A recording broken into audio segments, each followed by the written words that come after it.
राज्यात यावर्षी शिक्षण विभागाने कठोर निर्णय हाती घेतले असून 10वी व 12वीच्या परीक्षा सीसीटीव्ही कॅमेरेत कॉपीमुक्त वातावरणात होणार आहेत। शिक्षण विभागाने दिलेल्या माहितीनुसार याचे उल्लंघन केल्यास कठोर कारवाईचेही निर्देश देण्यात आले आहे। महाराष्ट्र राज्य माध्यमिक व उच्च माध्यमिक शिक्षण मंडळ विभागीय कार्यालय लातूर व माध्यमिक शिक्षण विभाग जिल्हा परिषद नांदेड यांच्या सौजन्याने फेब्रुवारी व मार्च 2026 मध्ये होणाऱ्या 10वी व 12वीच्या परीक्षा कॉपीमुक्त वातावरणात घेण्यासाठी शिवनेरी पोदार लर्न स्कूल बिजूर यांच्या विद्यमाने विभागीय अधिकारी सुधाकर तेलंग यांच्या अध्यक्षतेखाली 5 तालुक्यातील मुख्याध्यापक व प्राचार्य यांची संयुक्त कार्यशाळा घेण्यात आली।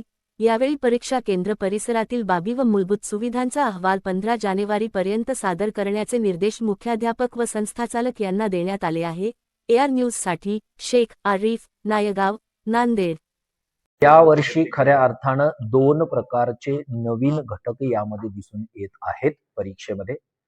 एक म्हणजे परीक्षेमध्ये सीसीटीव्ही सर्व केंद्रांवर अनिवार्य आहे आणि दुसरं म्हणजे परीक्षक केंद्र प्रमुख हे रोटेशन पद्धतीने जे विद्यार्थी आहेत शाळेवरच्या शिक्षकांची या ठिकाणी ड्यूटी असणार आहे।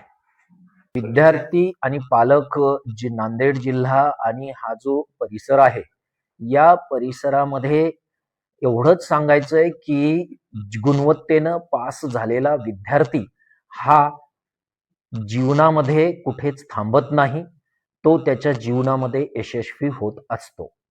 यशस्वी होणे म्हणजेच जास्तीचे गुण घेणे, मार्क घेणे, काउंटिंगने मार्क घेणे नव्हे, तर स्वतःमध्ये कॉन्फिडन्स निर्माण करून परीक्षा देणे आणि 10वी आणि 12वीची परीक्षा भयमुक्त वातावरणामध्ये पार पाडणे होय।